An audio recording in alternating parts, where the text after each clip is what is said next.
Bonsoir tout le monde, bon début de semaine. Le tramway, on en a parlé très longtemps et on va en ressentir les effets très longtemps avant de finalement embarquer dedans. Mon plus vieux va avoir 11 ans, il y a 4 ans présentement, avant qu'on puisse embarquer dans le tramway.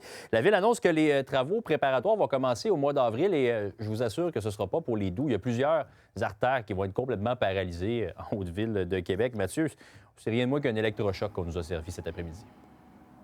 Jean-Simon, on est tous dans le même bateau. J'ai eu 3 arrêts cardiaques cet après-midi pendant le point de presse du maire Marchand, où on nous expliquait qu'effectivement, il y avait des gros travaux d'infrastructure qui commençaient au printemps. Les égouts, les aqueducs, télécommunications, énergie. Et non, pour ceux qui se promènent en Haute-Ville, au centre-ville, ce ne sera pas le fun. Dans Limoilou non plus. Boulevard Chaudière à Cap-Rouge, surtout la montée Mandel, des grosses entraves. Secteur Sainte-Foy, le boulevard Laurier va passer à 4 voies sur 7 seulement. Les autobus déroutés sur Hochelaga, ça va être lourd sur Hochelaga aussi. René Lévesque, circulation locale seulement entre l'université et le Grand Théâtre. Il n'y aura plus de stationnement et le stationnement ne reviendra pas. Centre-ville, Dorchester va être à double sens avant la fermeture complète de la rue de la Couronne. J'ai demandé au maire Marchand, est-ce qu'il y aurait eu moyen d'y aller un petit peu plus doucement, d'étaler ça un petit peu plus dans le temps? On l'écoute. Si vous dites, au lieu de le faire pour 2033, on le fait pour 2035, 36, parce qu'on étaye sur une plus longue période des travaux, donc on ne les fait pas en même temps à certains endroits, mais on se retrouve avec un projet qui coûte plus cher. On ne se met pas la tête dans le sable. Des travaux, ça perturbe le quotidien. Ça nous agace, ça nous irrite, c'est vrai. Ça change nos manières de faire. Mais on veut faire en sorte que ce soit le moins pénible possible. Et c'est à ça qu'on va travailler.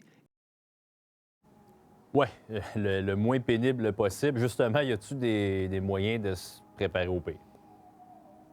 Bien, on va avoir une idée de ce que la Ville a prévu mercredi. On va nous annoncer des mesures de mitigation, mais il ne faut pas espérer des miracles. Hein. Ce ne sera pas la panacée non plus. On nous promet de communiquer, d'être à l'écoute tout le temps de ce que les citoyens auront à dire pour être le plus prévisible possible. Il y aura une ligne 311 pour donner de l'information. Mais c'est sûr que le maire demande à tout le monde de prendre des moyens de transport alternatifs et de changer leur façon de faire.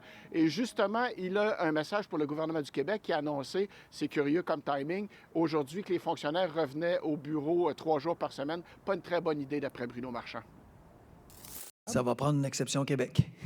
Ça va prendre une exception centre-ville de Québec. C'est une demande que je fais formellement pour nous aider, mais je ne fais pas juste une demande au gouvernement du Québec. On va faire des demandes aux grands employeurs, aux générateurs de déplacement. C'est ce que j'ai dit à certains partenaires qui nous demandent de ramener nos employés 3 jours semaine, 4 jours semaine. J'ai dit non.